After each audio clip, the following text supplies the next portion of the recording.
নমস্কার দর্শক বন্ধু, জীবনবাণী অনুষ্ঠানে প্রভু যিশুর নামে আপনাকে স্বাগত জানাই। ঈশ্বরকে ধন্যবাদ দিই যে এই অনুষ্ঠানের মাধ্যমে তার জীবনদায়ী বাক্য আপনার সাথে ভাগ করে নেবার সুযোগ তিনি আমাদেরকে দিয়েছেন। আর আপনি ঈশ্বরের বাক্যের এই ধারাবাহিক আলোচনার মধ্যে দিয়ে বিশেষভাবে উদ্দীপ্ত হচ্ছেন। আমি বিশ্বাস করি প্রভুর বাক্য আজও আপনাকে উদ্দীপ্ত করবে এবং আপনি জীবনে চলার পথে নতুন দিশা খুঁজে পাবেন। আসুন এখন আমরা প্রার্থনা সহকারে তার জীবনদায়ী বাক্য শ্রবণ করি।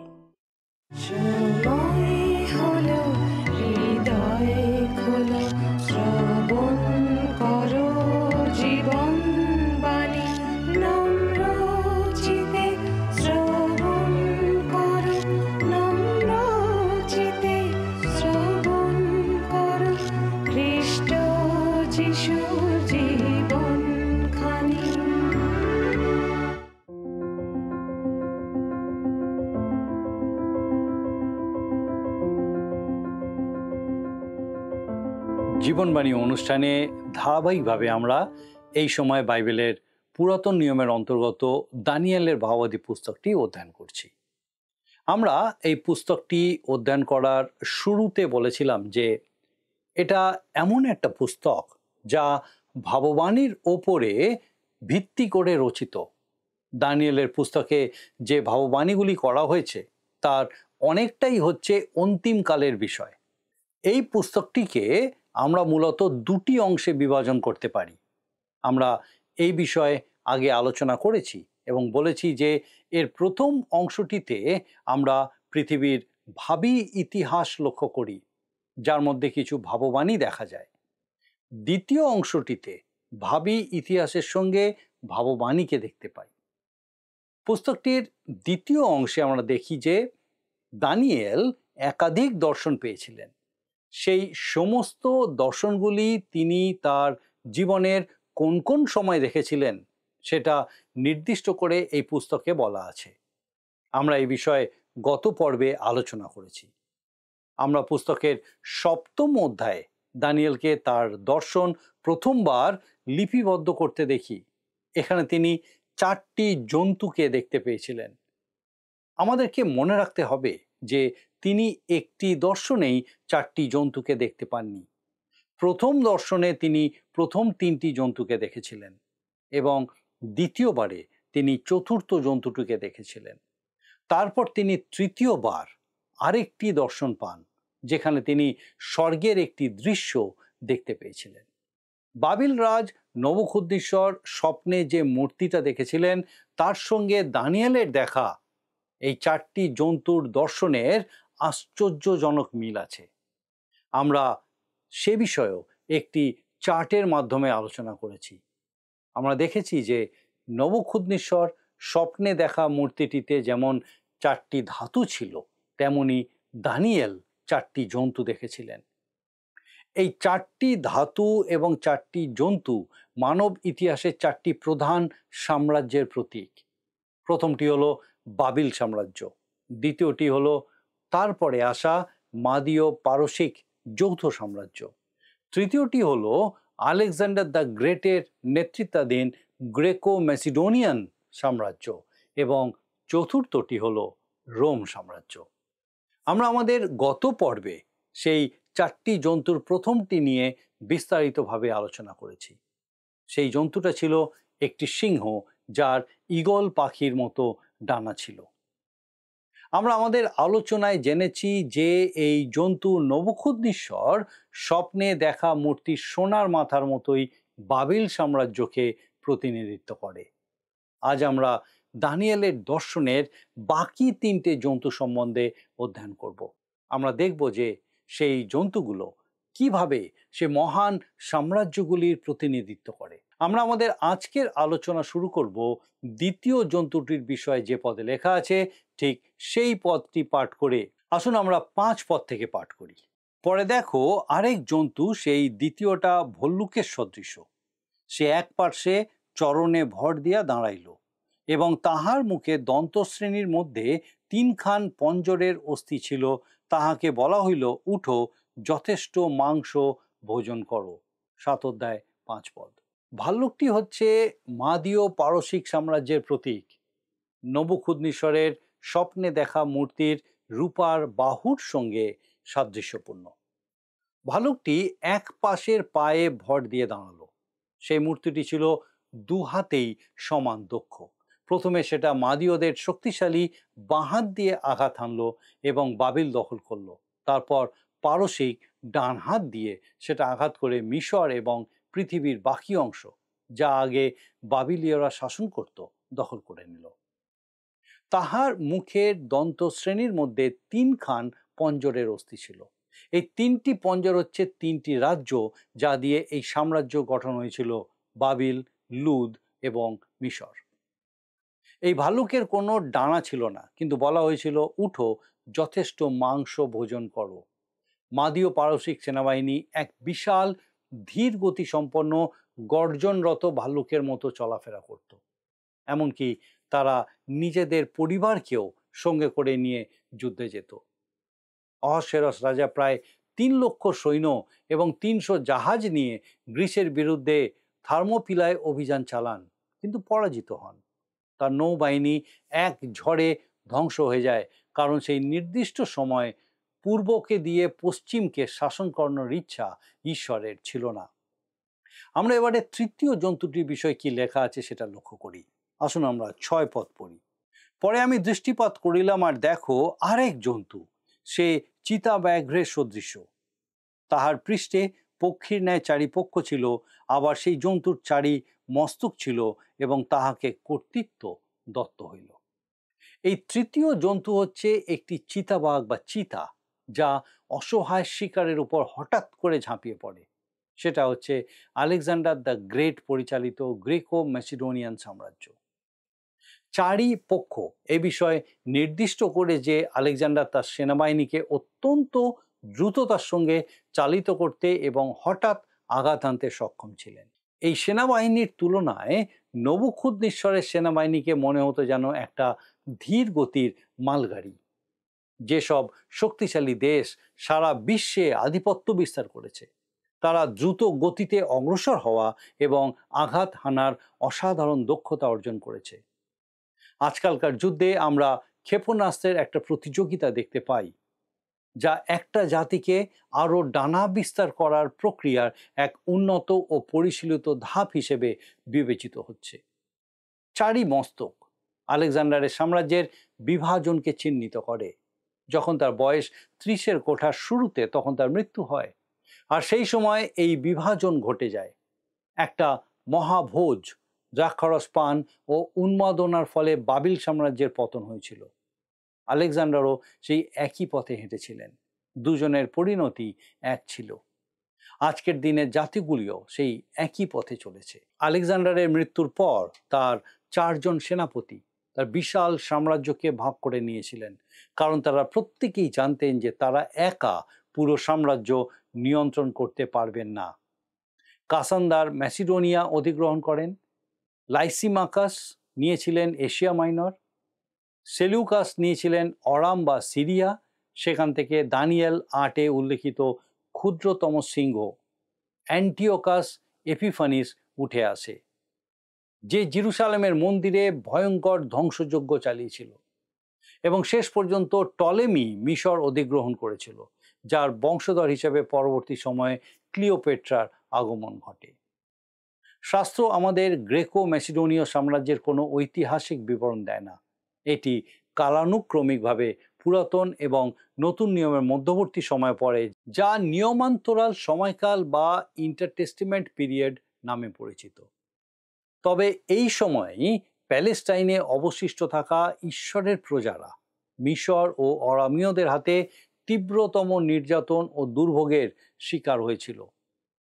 আমাদের পরবর্তী আলোচনার বিষয় হলো দানিয়েলের দর্শনে দেখা চতুর্থ জন্তু।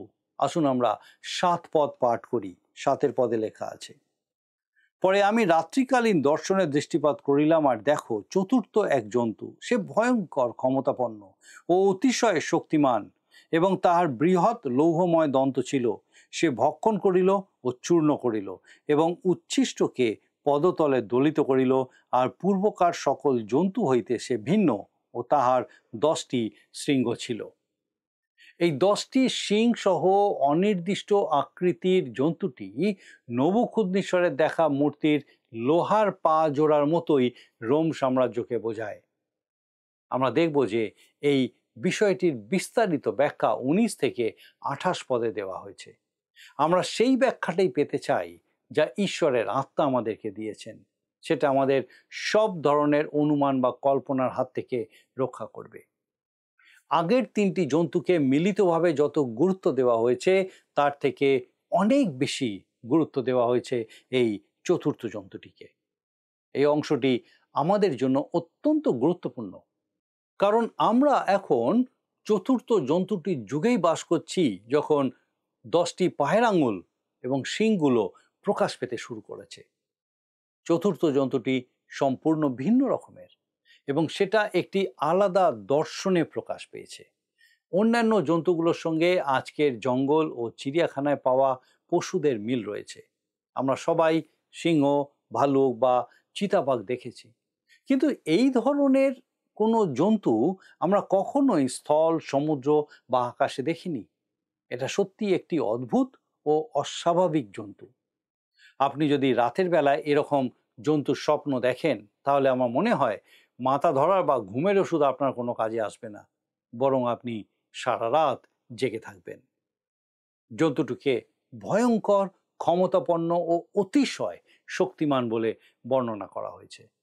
এই জন্তু রোম সাম্রাজ্যের প্রতিনিধিত্ব করে, যারা তাদের শক্তির দ্বারা বিশেষভাবে পরিচিত ছিল। এই শক্তি ভয় ও আতঙ্ক সৃষ্টি করত এবং তার সঙ্গে আগের কোনো জন্তুর মিল ছিল না। তাহার বৃহৎ লৌহময় দন্ত ছিল, আর এটার সঙ্গে সেই মূর্তির লোহার পা দুটোর মিল ছিল, যা রোম সাম্রাজ্যকে নির্দেশ করে। রোমের লোহার গোড়ালি 1000 বছর ধরে এই পৃথিবীর ঘাড় ধরেছিল। রোম সাম্রাজ্য সম্পর্কে প্রচুর কথা বলা হয়েছে এবং আজও এটি ইতিহাসবিদদের বিস্মিত করে। ইতিহাসবিদ এডওয়ার্ড গিবন রোমান সাম্রাজ্য সম্পর্কে বলেছেন, রোমানদের সাম্রাজ্য পৃথিবীকে পরিপূর্ণ করেছিল এবং যখন সেই সাম্রাজ্য কোনো এক ব্যক্তির হাতে পড়ে, তখন পৃথিবী তার শত্রুদের জন্য এক নিরানন্দ কারাগারে পরিণত হয়। প্রতিরোধ করা ছিল প্রাণঘাতী, আর পালিয়ে যাওয়াও ছিল অসম্ভব। আরেকজন লেখক ডক্টর রবার্ট ডি কালভার, যিনি ড্যানিয়েল ডেকোডার অফ ড্রিমস নামে দানিয়েলের বিষয়ে একটি চমৎকার বই লিখেছিলেন, তিনি কথা বলেছেন, 2000 বছর আগে রোম পৃথিবীকে সেই বৈশ্বিক ঐক্য প্রদান করেছিল যা আমাদের সময়ে জাতিসংঘ ও লিগ অব নেশনস প্রতিষ্ঠার মাধ্যমে অর্জনের চেষ্টা করা হয়েছে। আধুনিক যুগের এই প্রচেষ্টা মোটেও নতুন কিছু নয়, যেমন অনেক সমসাময়িক মানুষ মনে করেন, বরং এগুলো প্রাচীন রোমান আদর্শেরই পুনর্জাগরণ, যা অগাস্টাস সিজারের সময় থেকে পুরোপুরি হারিয়ে যায়।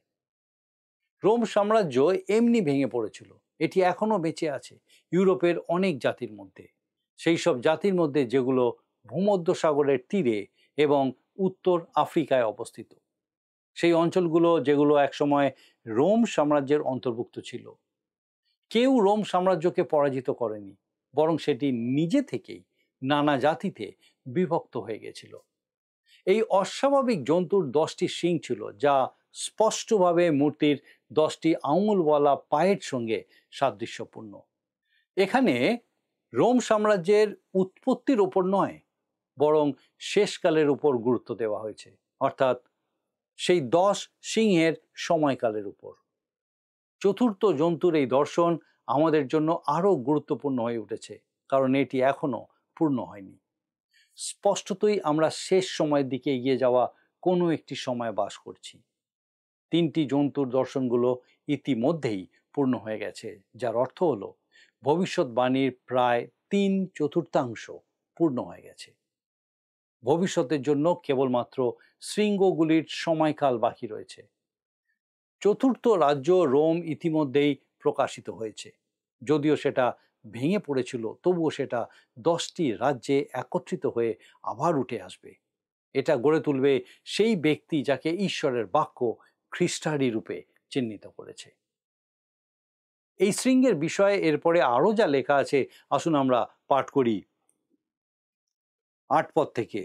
তাহাদের মধ্যে আরো এক শৃঙ্গ উঠিল, ইয়া ক্ষুদ্র, ইয়ার সাক্ষাতে পূর্ব শৃঙ্গগুলির ৩ শৃঙ্গ সমূলে উৎপাটিত হইল। আর দেখো, ওই শৃঙ্গে মানুষের চক্ষুর মতো চক্ষু ও দর্প বাক্যবাদী মুখ ছিল। এখন আমাদের মনোযোগ 10টি শৃঙ্গের দিকে চালিত করা হলো। লক্ষ্য করুন, এগুলো কোনো পঞ্চম রাজ্যকে প্রতিনিধিত্ব করে না। এগুলি চতুর্থ জন্তুর মাথা থেকে জন্ম নেয় এবং এটা হচ্ছে চতুর্থ জন্তুর শেষ অগ্রগমন। প্রথম দর্শনে পায়ের আঙুলগুলো, অর্থাৎ মূর্তির পায়ের আঙুলগুলো লোহা এবং মাটি মিশিয়ে তৈরি। লোহা এখনো আছে, রোম এখনো আছে, কিন্তু তার সঙ্গে মাটি অর্থাৎ দুর্বলতাও রয়েছে। আমার মনে হয় লোহা একটি স্বৈরতান্ত্রিক শাসনের প্রতীক, আর মাটি গণতন্ত্রকে নির্দেশ করে। গণতন্ত্র ঈশ্বরের আদর্শ শাসন ব্যবস্থা নয়, সেটা হলো একটি প্রকৃত একনায়কতন্ত্র। যখন প্রভু যীশু খ্রিস্ট এই পৃথিবীতে শাসন করবেন, তখন তিনি কারোর কাছে জানতে চাইবেন না কে কি চায় বা কি করা উচিত। এই কারণেই সব থেকে ভালো হয় যদি আপনিও আমি তার প্রতিমূর্তিতে রূপান্তরিত হই, না হলে তার একনায়কতন্ত্রের অধীনে আমরা খুব অস্বস্তিকর অবস্থায় পড়ব। বস্তুত যা কিছু তার রাজ্যে অপরাধ বা অপবিত্রতা সৃষ্টি করবে এবং যারা তার বিরুদ্ধে বিদ্রোহ করবে, তিনি তাদের সকলকে তার রাজ্য থেকে বার করে দেবেন। তার এবং তার সর্বময় শাসনের কাছে আমাদেরকে নত হতে হবে। রোম আভ্যন্তরীণ দুর্নীতি, পচন এবং মদ্যপানজনিত নৈতিক অবক্ষয়ের কারণে ভেঙে পড়েছিল। 4টি সাম্রাজ্যের প্রত্যেকটি মাতলামি করতে করতে ধ্বংস হয়ে গেছিল। রোম পুনরায় গঠিত হতে চলেছে এবং এটি লক্ষণীয় যে মানুষ এমন একজনকে খুঁজছে যে এটা সম্ভব করতে পারবে। জার্মান ইতিহাসবিদ এই কথা বলেছেন, যখন জার্মান এবং স্লাভরা আংশিকভাবে রোমান ভূখণ্ডে, অন্তত রোমান সাম্রাজ্যের ঐতিহাসিক অবস্থানে অগ্রসর হয়, তখন তাদের রাজপুত্ররা রোমীয় পরিবারগুলোর সঙ্গে বিবাহ সূত্রে যুক্ত হয়। চার্লেমেন একজন রোমান পরিবারের উত্তরসূরি ছিলেন। প্রায় একই সময়ে জার্মান সম্রাট দ্বিতীয় ওথো এবং রুশ গ্র্যান্ড প্রিন্স ভ্লাদিমির পূর্ব ইউরোপীয় সম্রাটদের কন্যাদের সঙ্গে বিবাহ বন্ধনে আবদ্ধ হন। রোমের প্রতি আগত জাতিগুলোর এই ধরনের সম্পর্ক ছিলই স্বাভাবিক ও বৈশিষ্ট্যমূলক।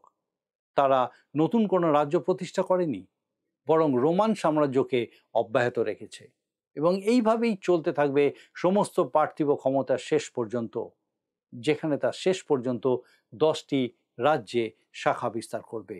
এখন এইগুলো চিহ্নিত করার চেষ্টা করা ঠিক ততটাই অনুচিত যতটা খ্রিস্টের আগমন সম্পর্কে বলা হয়ে থাকে। আজকে হতে পারে বা কালকে হতে পারে বা অন্য কোনো সময় হতে পারে। আরেক শৃঙ্গ পুরো পরিস্থিতির মূল চাবিকাঠি হয়ে ওঠে।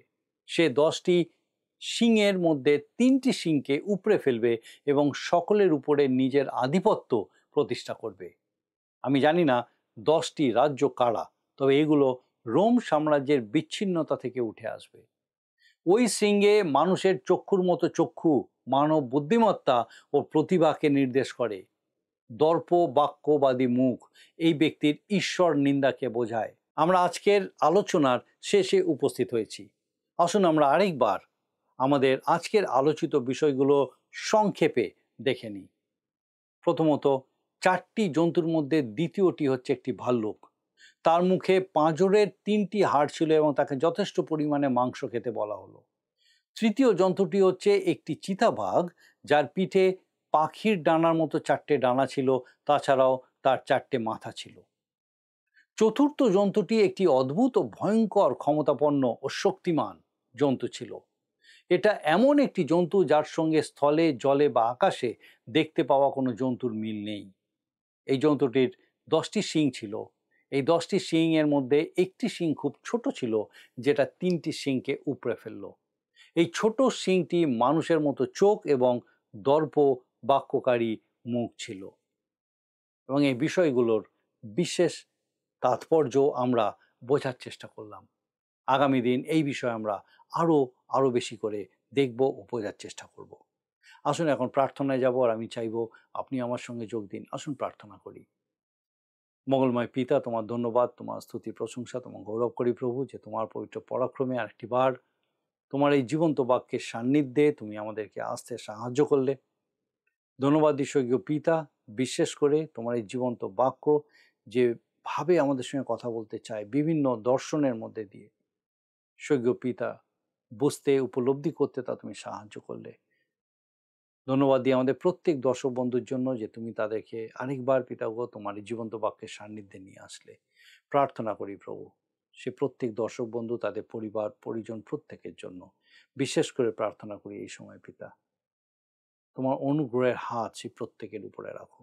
পিতাগো, আমরা জানি না এখন কে কোন পরিস্থিতিতে আছে, ব্যক্তিগতভাবে, পারিবারিকভাবে, হয়তো এমন অনেকে আছেন ব্যক্তি ক্ষেত্রে বা পরিবারের ক্ষেত্রে কঠিন সমস্যার মধ্যে আছেন, আর্থিক কারণে বা অসুস্থতার কারণে, সাংসারিক কারণে, যে কোনো কারণ হতে পারে। কিন্তু হয়তো কঠিনতা এতটাই যে প্রভু তারা নিজেদেরকে তোমার থেকে অনেক দূরে মনে করছে তুমি তাদের ছেড়ে দিয়েছো। স্বর্গীয় পিতা, প্রার্থনা করি তোমার পবিত্র পরাক্রমে সে প্রত্যেক ব্যক্তিকে, সে প্রত্যেক পরিবারকে তোমার জীবন্ত প্রত্যাশায় পূর্ণ করো। যেন পিতা তারা প্রত্যেকে এই বিশ্বাসে স্থির হতে পারে যে তুমি কাউকে ছেড়ে দাওনি, তুমি তাদের সঙ্গে আছো। তোমার সেই শান্তি, আনন্দ, তোমার অনুগ্রহে সে প্রত্যেককে পূর্ণ করো প্রভু, যেন প্রত্যেকে তোমাতে নির্ভরশীলতায় আরো বৃদ্ধি পেতে পারে, তোমার আনন্দে, তোমার শান্তিতে পূর্ণ হতে পারে, তোমার সহভাগিতায় তোমাতে আনন্দ করতে পারে। প্রভু, আমাদের সেই প্রত্যেক দর্শক বন্ধু, তাদের পরিবার পরিজন প্রত্যেককে রক্ষা করো, তোমার পবিত্র আত্মার পরাক্রমে সুস্থ করো, সুরক্ষিত করো, তোমাতে সুস্থির করো। স্বর্গীয় পিতা, তথাপি তোমার মঙ্গল ইচ্ছা সেই প্রত্যেকের জীবনে পূর্ণ করো। আমাদের প্রার্থনা বল ত্রুটি পুনরুক্তি মার্জনা করো, তোমার যিশু নামে ভিক্ষা দয়া করে শ্রবণ ও গ্রহণ করো। আমেন।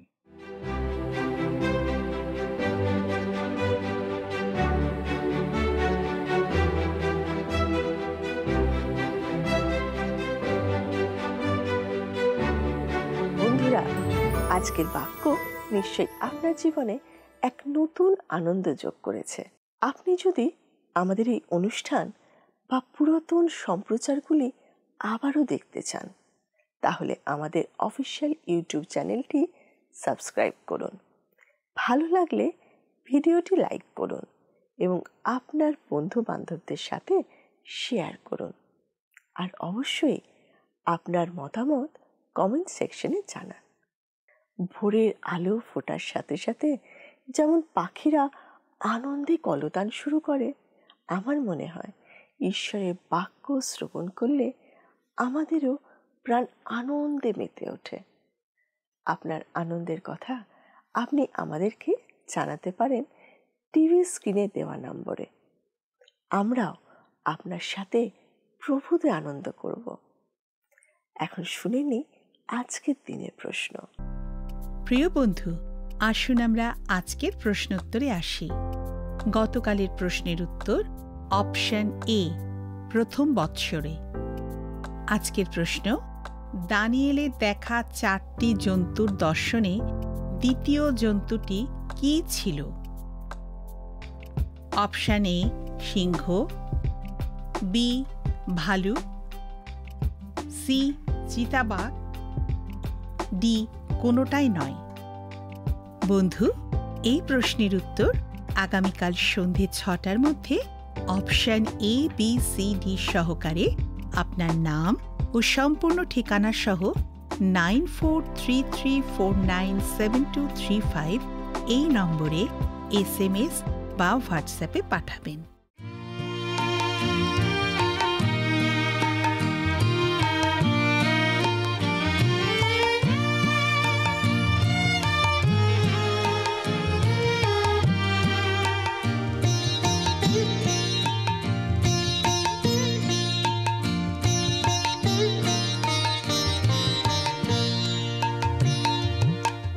একবার ভেবে দেখলি তোর উপায়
যদি আপনার এই অনুষ্ঠান ভালো লেগে থাকে তাহলে এই নম্বরে একটি মিসড কল করুন। তাহলে আপনি পরের বারের বিজয়ী হতে পারেন।